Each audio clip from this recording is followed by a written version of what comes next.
Officials continue investigating a fatal fire in Old Orchard Beach, and now state police are involved with that investigation.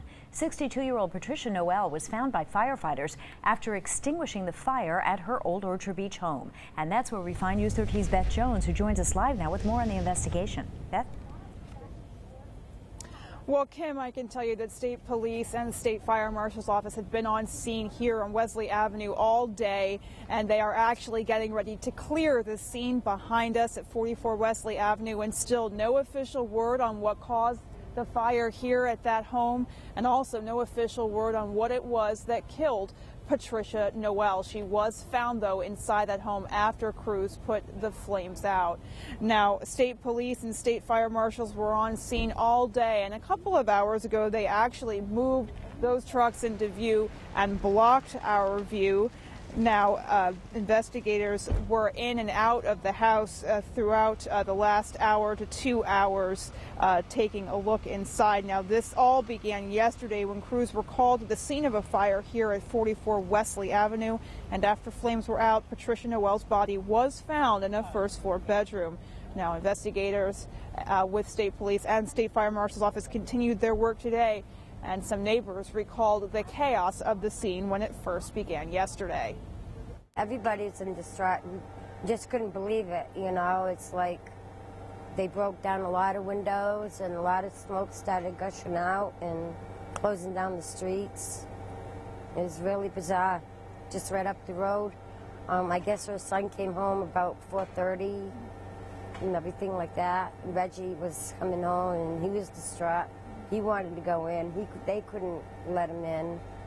It was really messed up.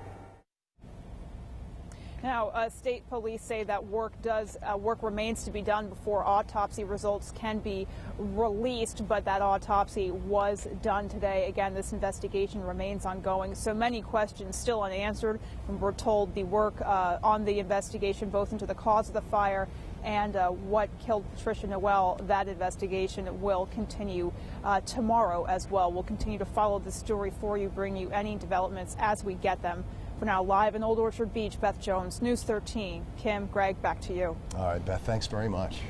When you think of swing states in the presidential election, states like Ohio, Florida, even New Hampshire come to mind. Yeah, but what about Maine? Many analysts see it as a lock for President Obama, but Governor Mitt Romney's campaign is now targeting Maine's 2nd congressional district, and here's why.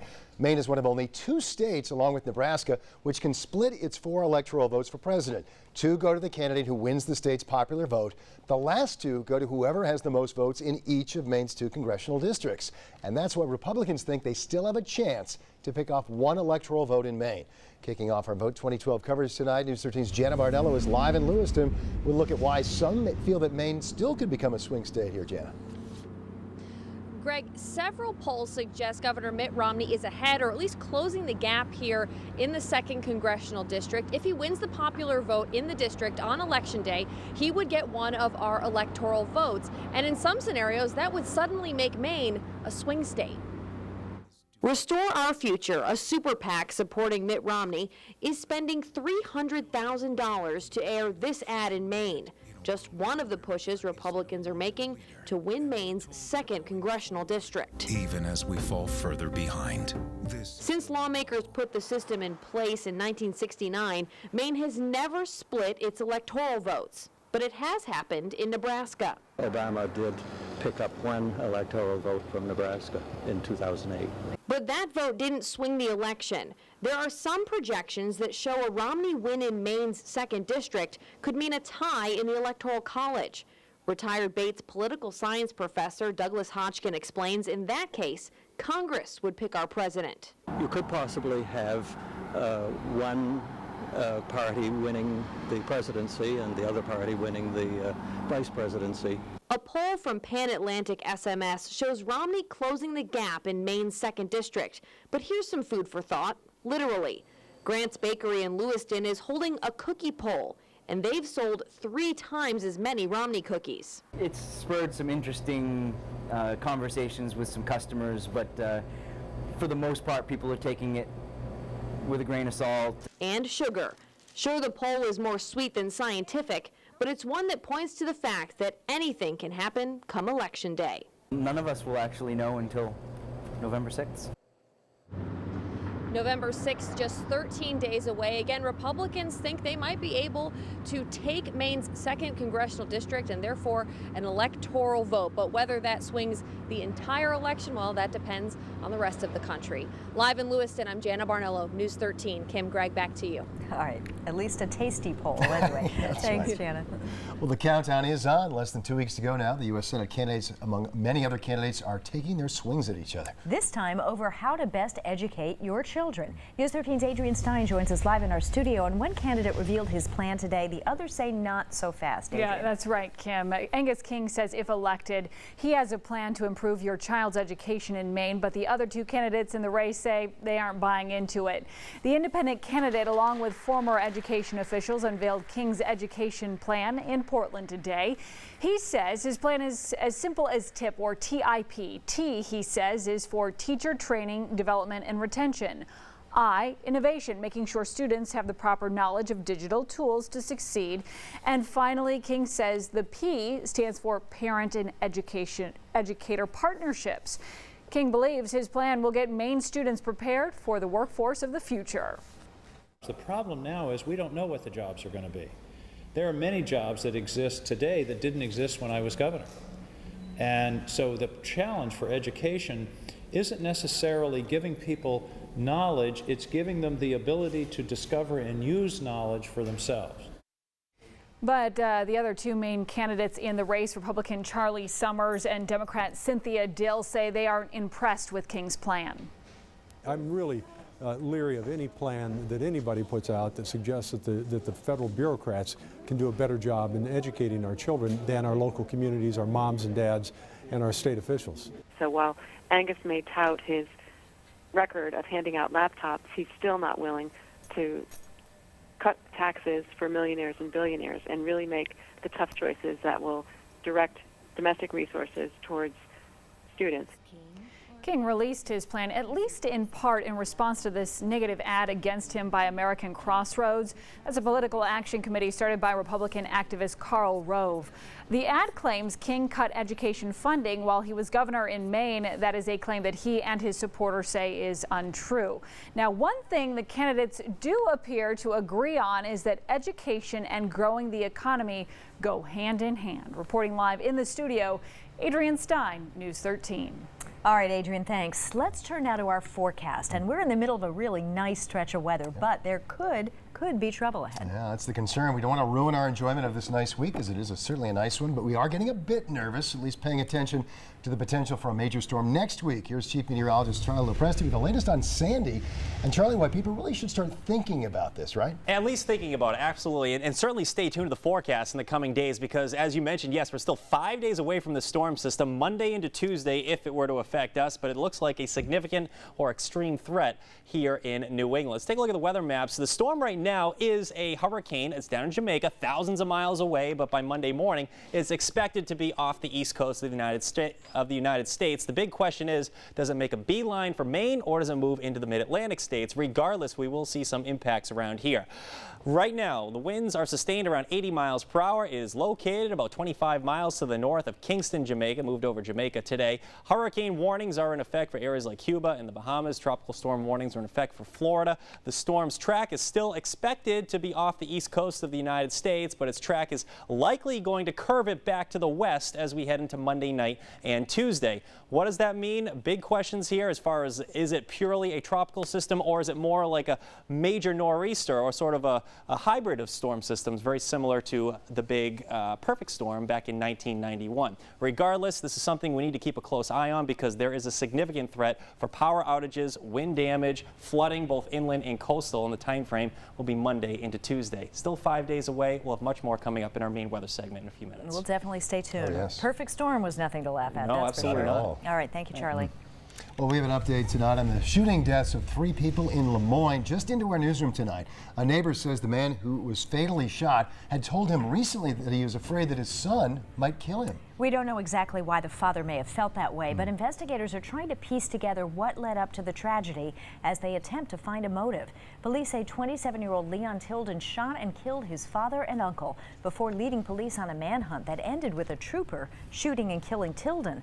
The officer who shot Tilden is on administrative leave tonight pending an internal investigation.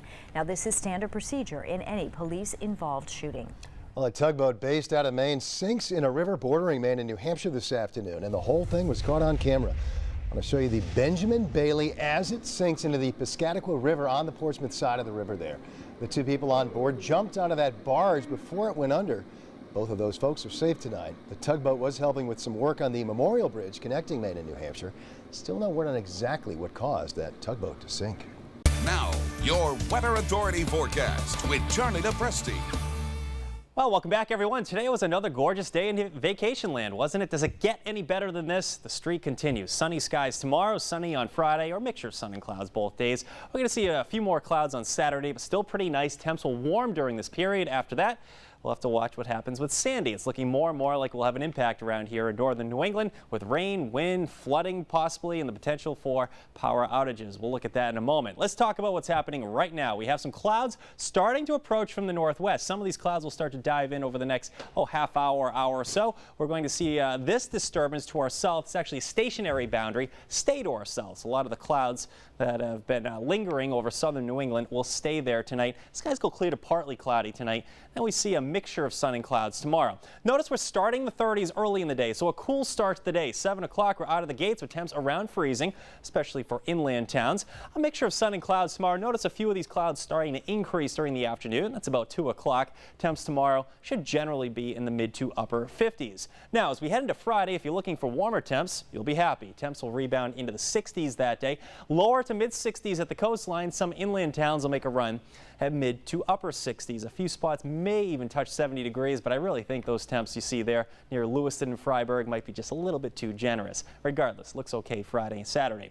After that, all eyes will be on Hurricane Sandy, what is now Hurricane Sandy, I should say. And I have to urge folks, we're still 5 days and thousands of miles away from the storm, but it's looking more and more like we are going to have an impact around here as far as the wind, flooding, and the potential for power outages. It is a Category 1 storm with sustained winds of 80 miles per hour. It's moving north of the island of Jamaica right now. Hurricane warnings have been issued for portions of Cuba, and hurricane warnings have been issued for the Bahamas as well. Okay, let's take a look at the Hurricane Center's official track. Remember yesterday, it was just a little bit further off to the east. They've shifted this track slightly west. It is expected to be downgraded to a tropical storm, but that really doesn't mean too much. 2 o'clock in the afternoon Monday, the storm is still expected to have wind gusts of 75 miles per hour. Now, a few questions. First, let's talk about the track. These are different computer models. These are spaghetti plots, we call them. Each one of those little lines represents a different computer model. Remember, yesterday, a lot of these were going way out to sea, like a fashion like that. Now, they're looping it back to the west. More of a direct impact here in northern New England, or possibly down through the mid-Atlantic states. Now, I talked about whether it's going to be purely tropical. What do I mean by that? Is it going to be sort of a hybrid storm? There is the chance it may be very similar to the perfect storm back in 1991, where it's like a major nor'easter.